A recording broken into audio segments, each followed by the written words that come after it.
বিসমিল্লাহির রহমানির রহিম। সুপ্রিয় ছাত্রছাত্রীবৃন্দ, সবাইকে জানাই আমার তরফ থেকে শুভেচ্ছা এবং দোয়া। সারা দেশে এখন চলছে কোভিড-19 অর্থাৎ করোনা ভাইরাসের প্রভাব, এবং আমাদের বাংলাদেশে এই প্রভাব এখন ব্যাপক আকারে বা মহামারী আকারে বিস্তার লাভ করেছে। আমরা সবার কাছে সবাই সবার জন্য দোয়া করব যাতে আমরা সবাই সুস্থ থাকতে পারি।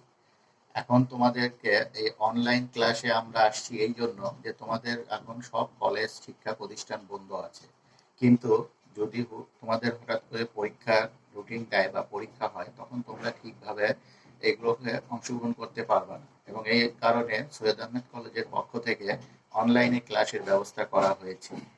আমি আমি তারেক আহমেদ, বিভাগীয় প্রধান হিসাব বিজ্ঞান, সৈয়দ আহমেদ কলেজ, সুকানপুকুর, গাবতলী, বগুড়া। আজকে আমি তোমাদের যে চ্যাপ্টারটা করাবো, এটি চ্যাপ্টারের নাম হচ্ছে ভ্যালুয়েশন বা মূল্যায়ন। ভ্যালুয়েশন বা মূল্যায়ন, এটি হিসাব বিজ্ঞান বিবিএ অনার্স চতুর্থ বর্ষের অ্যাকাউন্টিং থিওরি বা হিসাব বিজ্ঞান তথ্য চ্যাপ্টারের অংশ। তাহলে এখানে আমরা একটু খেয়াল করি। এখানে দেখো, আমরা এই চ্যাপ্টারটা আছে অধ্যায় 15-তে, মূল্যায়ন বা ভ্যালুয়েশন, বিবিএ অনার্স চতুর্থ বর্ষ, হিসাব বিজ্ঞান তথ্য, অ্যাকাউন্টিং থিওরি, এক্সারসাইজ 32 বা 32। আচ্ছা, এখন তাহলে আমাদেরকে এটা করতে গেলে আগে আমাদেরকে জানতে হবে ভ্যালুয়েশন বা গুডউইল, বা ভ্যালুয়েশন বলতে আমরা কি বুঝি, এখানে আমরা কোন জিনিসটার ভ্যালুয়েশন করব। এখানে আমরা সাধারণত গুডউইলের ভ্যালুয়েশনটা করব, এবং গুডউইলের ভ্যালুয়েশন অনেকভাবে করা যায়, তবে তার মধ্যে একটা পদ্ধতি আছে খুবই জনপ্রিয়, এবং সেই পদ্ধতিটা হচ্ছে সুপার প্রফিট মেথড। আজকে আমরা যে অঙ্কটা করব, এই অঙ্কটা হচ্ছে সুপার প্রফিট মেথডে। এছাড়া ক্যাপিটালাইজেশন মেথড, এভারেজ প্রফিট মেথডও আছে। আচ্ছা, সুপার প্রফিট মেথড যখন আমরা অঙ্ক করতে যাব, তখন আমাদেরকে কয়েকটি স্টেপ পার হয়ে সুপার প্রফিট আগে বের করতে হবে। সুপার প্রফিট বের করার জন্য আমাদেরকে সর্বপ্রথম করতে হবে ক্যাপিটাল এমপ্লয়েড, তারপরে করতে হবে এভারেজ ক্যাপিটাল এমপ্লয়েড, তারপরে এভারেজ মেইনটেবল প্রফিট, তারপর নর্মাল প্রফিট, তারপরে বের হবে আমাদের সুপার প্রফিট। এখন স্বাভাবিকভাবে প্রশ্ন থেকে যায় যে ক্যাপিটাল এমপ্লয়েডটা আমরা কিভাবে বের করব। ক্যাপিটাল এমপ্লয়েড বের করার জন্য আমাদেরকে দরকার, প্রথমে আমরা দেখব যে টোটাল প্রেজেন্ট অ্যাসেট, অর্থাৎ বর্তমানে আমার হাতে কি কি সম্পদ আছে, এই সম্পদগুলো আমরা আগে একত্রিত করব।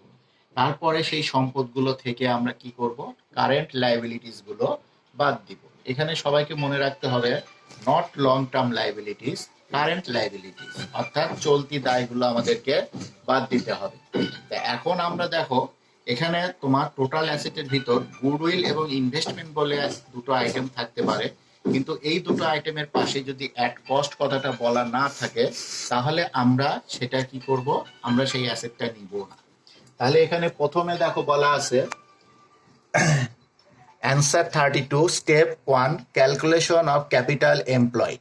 আমরা বললাম প্রেজেন্ট ভ্যালু অফ অ্যাসেট, অর্থাৎ এই যে পূর্বের যে তোমার একটা এখানে অ্যাসেট এবং লাইবিলিটিস একটা ব্যালেন্স শিট দেওয়া আছে, এখানে যে অ্যাসেটগুলো আছে সেই অ্যাসেটগুলো আমরা নিব। সেই অ্যাসেটগুলোর দেখো এই যে নিচে নিচে দেখো a saleable value of land and premises, তার মানে নিচে ল্যান্ড এবং প্রেমিসেসের বিক্রয়যোগ্য মূল্য দেওয়া আছে। তাহলে আমাদেরকে এখানে এবং এই দুটো মূল্যর মধ্যে যেটা বড় সেই মূল্যটাই আমাকে নিতে হবে, অর্থাৎ সেলেবল ভ্যালু যেটা সেটা আমরা নিব। তাহলে এখানে দেখো আমরা প্রথম আইটেম লিখেছি ল্যান্ড অ্যান্ড প্রেমিসেস।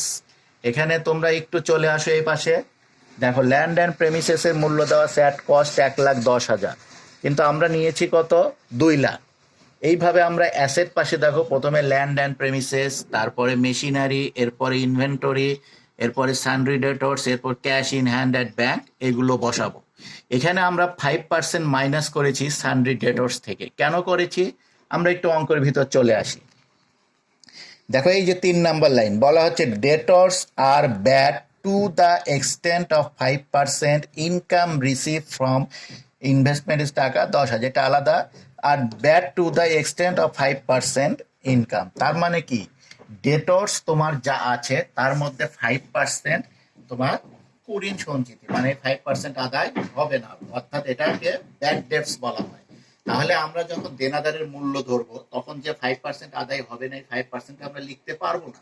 তাহলে এই জন্য আমরা এখানে দেখো লিখেছি সানড্রি ডেটর্স 1,20,000 মাইনাস 5% অফ 1,20,000, অর্থাৎ এখান থেকে 1,20,000-এ 5% মাইনাস করলে যে টাকাটা হবে সেই টাকাটা আমরা এখানে বসাবো। এই কয়েকটা টোটাল অ্যাসেট যোগ করার পরে আমরা দেখো এটার নাম দিয়েছি টোটাল অ্যাসেট। এখান থেকে আমরা কি বলেছিলাম, বাদ দিব কারেন্ট লায়াবিলিটিস। কারেন্ট লায়াবিলিটিস বলতে আমরা দেখো চলতি দায় বোঝাই। এখানে চলে আসো, দেখো এই যে দেওয়া আছে creditors 1,00,000, provision for income tax কত দেওয়া আছে 1,00,000। তাহলে এই দুটো দায় যোগ করে এখান থেকে এটা আমরা মাইনাস করব। মাইনাস করার পরে দেখো আমরা একটা ফিগার পেয়েছি 12,94,000, এটাকে বলা হচ্ছে ক্যাপিটাল এমপ্লয়েড। তাহলে দেখো এখানে আমরা আবার একটু খেয়াল করি, ক্যাপিটাল এমপ্লয়েড বের করার নিয়ম হচ্ছে কি, প্রথমে প্রেজেন্ট ভ্যালু অফ অ্যাসেট যোগ করব, যতগুলো প্রেজেন্ট ভ্যালু অফ অ্যাসেট আছে, এবং এটা যোগ করতে গিয়ে আমাদেরকে খেয়াল রাখতে হবে এর ভিতর গুডউইল এবং ইনভেস্টমেন্ট যদি অ্যাট কস্ট বলা না থাকে তাহলে দুটো আইটেমের একটা আইটেমও আসবে না। আর এখান থেকে আমরা বাদ দিব কি কারেন্ট লায়াবিলিটিস। আচ্ছা, আমরা দ্বিতীয় স্টেপ সম্পর্কে যেটা বলেছিলাম, আমাদের দ্বিতীয় স্টেপটা হচ্ছে এভারেজ ক্যাপিটাল এমপ্লয়েড। তাহলে এভারেজ ক্যাপিটাল এমপ্লয়েড বের করতে গেলে এর সূত্রটা আমাদেরকে অবশ্যই জানতে হবে। আমরা গত ক্লাসে তোমাদেরকে সূত্র দিয়ে দিয়েছি, তারপরও আজকে আমি আলোচনার আগে, অঙ্কতে যাওয়ার আগে সূত্রটা আবার বলি। এখানে প্রথমে আমাদেরকে লিখতে হবে ক্যাপিটাল এমপ্লয়েড, অর্থাৎ স্টেপ 1 থেকে আমরা যে অ্যামাউন্টটা পেয়েছি সেটা লিখবো। সেখান থেকে আমরা বাদ দিব কি minus half of current year profit, half of current year profit. এখন প্রশ্ন আসে যে এই half of current year profit কিভাবে বের হবে। এই half of current year profit বের করতে গেলে আমাকে প্রথমে দেখতে হবে অঙ্কে চলতি বছরে কোনো প্রফিট আছে কি না। সেই প্রফিটটা আমরা আগে লিখব, লিখে সেখান থেকে কিছু জিনিস আমরা যোগ এবং কিছু জিনিস আমরা বাদ দিব। আমি 2-1টা আইটেম বলি, এগুলো একটু আমরা মনে রাখবো। লোনের বা তোমার যদি ঋণের কোনো সুদ থাকে তাহলে সেটা আমরা কি করব, যোগ করব, কারণ এর ফলে আমার আয়টা কি হয়েছে, কমে গিয়েছে, এই জন্য এটা যোগ করতে হবে। এছাড়া ব্যাড ডেটস, ইনকাম ট্যাক্স এবং আইডিয়াল ইনভেস্টমেন্ট, ডেপ্রিসিয়েশন, এই 4টা আইটেম যদি থাকে তাহলে আমরা কারেন্ট ইয়ার প্রফিট থেকে এটা মাইনাস করব। মাইনাস করার পর যে অ্যামাউন্টটা পাবো ওটাই হচ্ছে আমার চলতি বছরের কারেন্ট ইয়ার প্রফিট। কিন্তু সূত্রে কি বলা আছে, হাফ, তার মানে কি এটাকে 2 দ্বারা আমরা ভাগ করব। তাহলে দেখো প্রথমে আমরা কি বললাম, আমরা কারেন্ট ইয়ার প্রফিট আগে নিব। তাহলে আমরা অঙ্কে চলে আসি। দেখো এই যে দেখো এখানে বলে দেওয়া আছে profit for the current year. সবাই একটু ভালো করে দেখি, profit for the current year, অর্থাৎ কারেন্ট ইয়ারের প্রফিট কত, 3 লাখ। এখন এই 3 লাখ টাকা দেওয়া আছে, বাকি কয়েকটা বছরের অঙ্ক সেটা কিন্তু বলা নেই। তাহলে আমরা একটু নিচের দিকে চলে আসি। এই লাইনটাকে তোমরা দেখো বলা আছে profit of the company for the 3 years have শোন অন, শোন মানে কি দেখানো, অ্যান ইনক্রিজ মানে বৃদ্ধি অফ টাকা 50,000 অ্যানুয়ালি। তাহলে এখানে আমরা আবার কি একটু আলোচনা করতে হবে। তাহলে দেখো এখানে আমরা বলছে যে প্রফিট 3 বছরের যে প্রফিট সেটা হচ্ছে বাৎসরিক 50,000 করে বেড়ে বেড়ে তোমার বর্তমান কারেন্ট ইয়ারের প্রফিটটা হয়েছে। অর্থাৎ আমি যত বছরের অঙ্ক করবো তত বছরের প্রফিট আমার 50,000 করে বৃদ্ধি পাবে। অঙ্কের শুরু তাহলে দেখো কত বলা আছে, 2010। তাহলে 2010 হচ্ছে কারেন্ট ইয়ার। অঙ্ক কত বছরের বলছে, 3 ইয়ার্স। তাহলে এই আমরা কি সামনে যাব না পিছনে যাব? তাহলে আমরা অবশ্যই কি করব, অঙ্কের সালের পিছন দিকে যাব। 2010, 2009, 2008, তাহলে কয়টা সাল, 3টা সাল হয়ে গেল আমার। তাহলে প্রথম যেটা হবে সেটা হচ্ছে আমার কি কারেন্ট ইয়ার প্রফিট।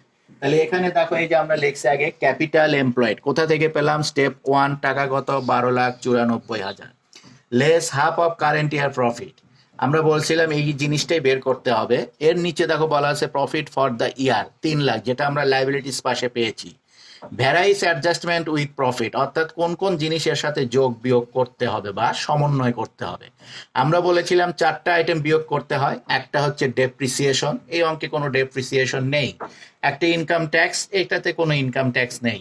একটা আছে ব্যাড ডেপ্টস, এই যে খেয়াল করো 5% ব্যাড ডেপ্টস, কার উপর, 1,20,000। তাহলে আমরা এই যে লিখেছি ব্যাড ডেপ্টস 1,20,000 গুণন 5% সমান 6,000 টাকা।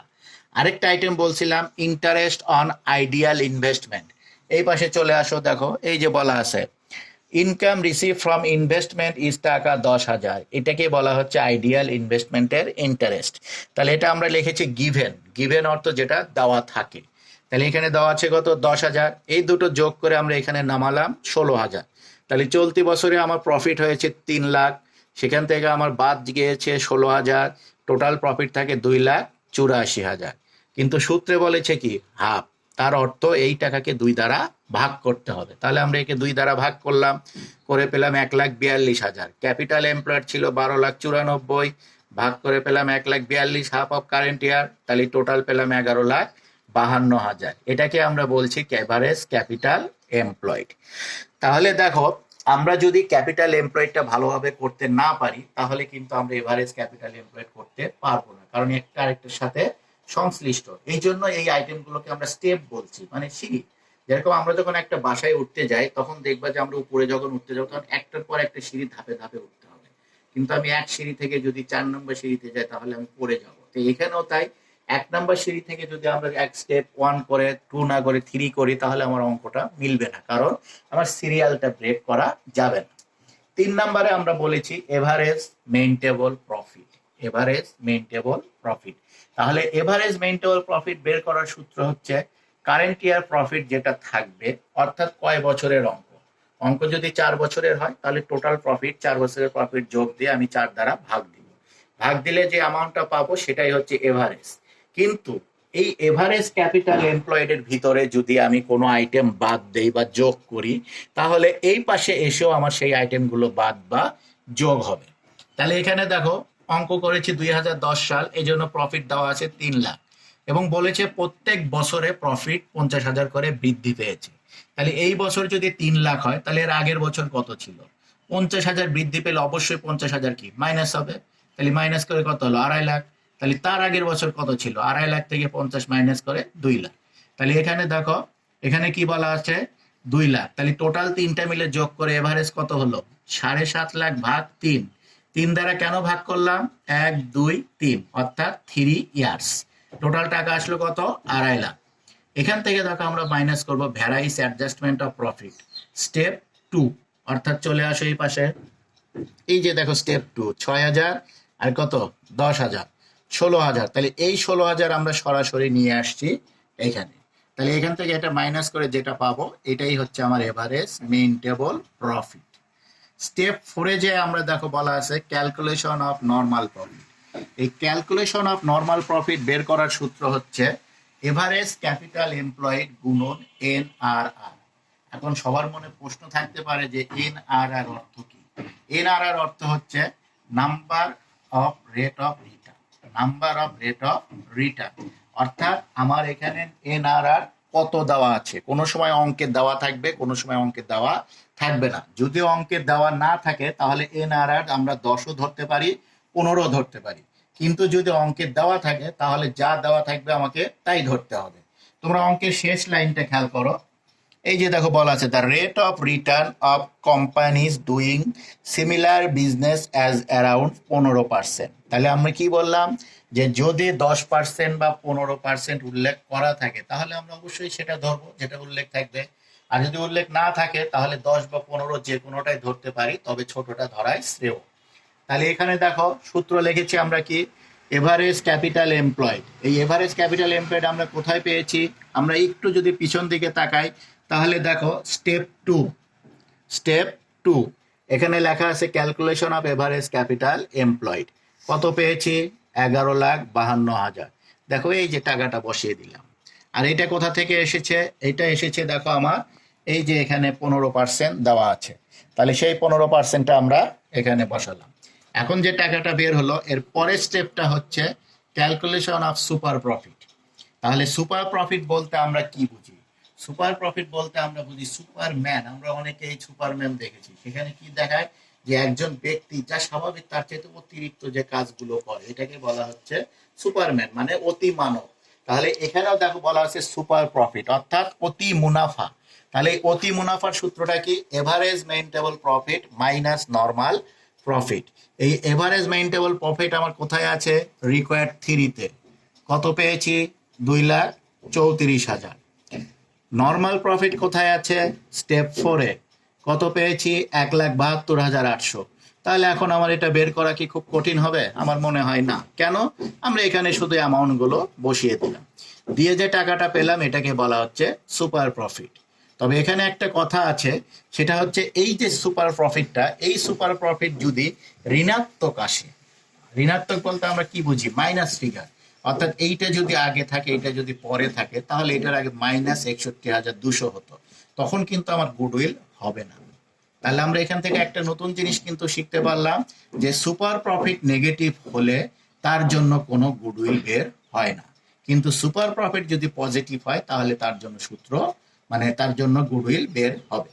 স্টেপ 6 এ যে গুডউইলে লিখলাম সুপার প্রফিট গুণন নাম্বার অফ ইয়ার পারচেস। তাহলে এখানে দেখো ৬১,২০০ সুপার প্রফিট গুণন 2। এখন ছাত্রদের মনে প্রশ্ন থাকতে পারে এই 2টা আমি কোথা থেকে পেলাম। আমরা একটু অঙ্কে আসি। দেখো এখানে দেখো আমরা একটু ভালো করে খেয়াল করি, প্রত্যেকটা লাইন আমরা খেয়াল করি, দেখো কোথাও কিন্তু 2 বলা নেই, নাম্বার অফ ইয়ার পারচেস বা 2 বলা নাই। তাহলে এখানে তোমার প্রশ্ন আসতে পারে তাহলে আমি কেন এখানে 2 ধরলাম, এখানে আমি কেন 3, 4, 5, 6, 7, 8 এগুলো ধরলাম না? আমার মন গড়া কোনো কিছু ধরবো নাকি? না, এখানেও অঙ্কে নিয়ম দেওয়া আছে যে যদি super number of year purchase বলা না থাকে তাহলে আমরা 2 বা 3 ইয়ার্স মানে 2 বা 3 ইয়ার্স ধরতে পারি, তবে ছোটটা ধরাই শ্রেয়। আর যদি বলে দেওয়া থাকে তাহলে তো আমরা সেটা ধরবই। তাহলে এই 2 ইয়ার্স আসলো কোথা থেকে? সূত্র থেকে, এটা আমাদেরকে ধরে নিতে হবে। তাহলে এখানে দেখো এটার সাথে এটা গুণ করলে যেটা পাবো এটাই হচ্ছে আমার গুডউইল। তাহলে আমি যদি সুপার প্রফিট মেথডে অঙ্ক করি তাহলে আমাকে 5টা স্টেপ কমপ্লিট করে তারপর গুডউইল বের হতে হবে। এখন অঙ্কে যদি বলে, কিছুই বলেনি, শুধু বলছে যে super profit calculation goodwill under super profit, এইগুলো কিচ্ছু করতে বলেনি, তাহলে আমি কি এগুলো করবো না? অবশ্যই করতে হবে, কারণ এইগুলো না করলে আমি এইগুলো করতে পারবো না। নিচে দেখো আমরা অ্যাজাম্পশন দিয়েছি প্রদত্ত প্রফিটকে আফটার ট্যাক্স ধরা হয়েছে। এই যে প্রফিটটা দেওয়া হয়েছে এটা ধরা হয়েছে এটা ট্যাক্সের পরের টাকা, ট্যাক্সের পরের টাকা। আর নাম্বার অফ ইয়ার পারচেস, এই যে দেখো এখানে বলা আছে কি 2 ধরা হয়েছে। আমি যদি এখানে 3 লিখতাম তাহলে এখানে 3 ধরতাম। তাহলে আমরা একটু পুনরালোচনা করি। দেখো সুপার প্রফিট মেথডে যখন আমরা অঙ্ক করতে যাব তখন আমাদেরকে অবশ্যই আগে খেয়াল করতে হবে যে 5টা স্টেপে আমাকে অঙ্কটা করতে হবে। প্রথমে আমরা করব ক্যাপিটাল এমপ্লয়, তারপরে এভারেজ ক্যাপিটাল এমপ্লয়, তারপরে এভারেজ মেইনটেবল প্রফিট, তারপরে করব আমরা নর্মাল প্রফিট, তারপরে লাস্টে যে আমরা যেটা পাবো সুপার প্রফিট, এবং শেষ ধাপে পাবো আমরা গুডউইল। আর এভারেজ ক্যাপিটাল এমপ্লয়েড এর আগে ক্যাপিটাল এমপ্লয়েড যখন করব তখন খেয়াল করতে হবে টোটাল অ্যাসেট, নট শুধু current asset, total asset minus current liabilities. এখানে কিন্তু আমরা লং টার্ম এবং কারেন্ট দুটো লায়াবিলিটিস নিব না, শুধুমাত্র কারেন্ট যেটা সেটাই নিব। আর অ্যাসেট করার সময় খেয়াল করব গুডউইল বা ইনভেস্টমেন্ট যদি থাকে এবং তার সাথে যদি আর কস্ট বলা না থাকে তাহলে সেটা আসবে না। এভারেজ ক্যাপিটাল এমপ্লয়েড করতে যে আমরা দেখব ক্যাপিটাল এমপ্লয়েড নিব, তার সাথে আমরা কি করব half of current year profit, এখানে চলতি বছরের প্রফিটটা নিব, নিয়ে সেখান থেকে আমরা ডেপ্রিসিয়েশন ব্যাড ডেটস, তারপরে হচ্ছে ইনভেস্টমেন্ট অন ইন্টারেস্ট, এইগুলো আমরা কি করব মাইনাস করব।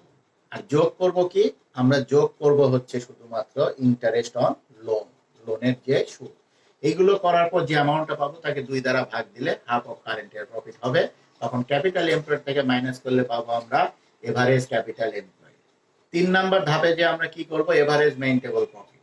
এই এভারেজ মেইনটেবল প্রফিটে যে আমরা কি করব যত বছরের অঙ্ক বলবে সেই কয় বছরের প্রফিট যোগ করে সেই বর্ষ সংখ্যা দ্বারা ভাগ দিব, ভাগ দিয়ে এভারেজ ক্যাপিটাল এমপ্লয়েডে যে যে আইটেম যোগ করেছি সেগুলো যোগ হবে, যেগুলো বিয়োগ করেছি সেগুলো বিয়োগ করতে হবে। পরের স্টেপে যে আমরা কি করব নরমাল প্রফিট, এটার সূত্র আমরা জানি কি এভারেজ ক্যাপিটাল এমপ্লয়েড গুণন এনআরআর। এনআরআর যদি দেওয়া থাকে তো ভালো, দেওয়া না থাকলে আমরা 10 বা 15% যে কোনো একটা ধরতে পারবো। এরপরে সুপার প্রফিট, সুপার প্রফিটের সূত্র আমরা কি লিখেছি average maintainable profit minus normal profit. তাহলে এইভাবে করে আমরা গুডউইলটা পেলাম। এই অঙ্কগুলো তোমাদের অ্যাডভান্স 2 তেও আছে, অ্যাকাউন্টিং অ্যাডভান্স 2 তেও আছে। কাজে এটা যদি তোমরা ভালো করে করো তাহলে 2টা চ্যাপ্টার অর্থাৎ 2 পার্ট, অ্যাডভান্স অ্যাকাউন্টিং থিওরি এবং অ্যাডভান্স অ্যাকাউন্টিং 2 দুটোই তোমার অঙ্কগুলো হয়ে যাবে। এবং ভ্যালুয়েশন অফ গুডউইল অঙ্ক প্রত্যেক বছরই থাকে, এবং আশা করি এই অঙ্কটা তোমরা সবাই করতে পারবে। সবাইকে শুভকামনা জানিয়ে আমি আমার বক্তব্য এখানে শেষ করি।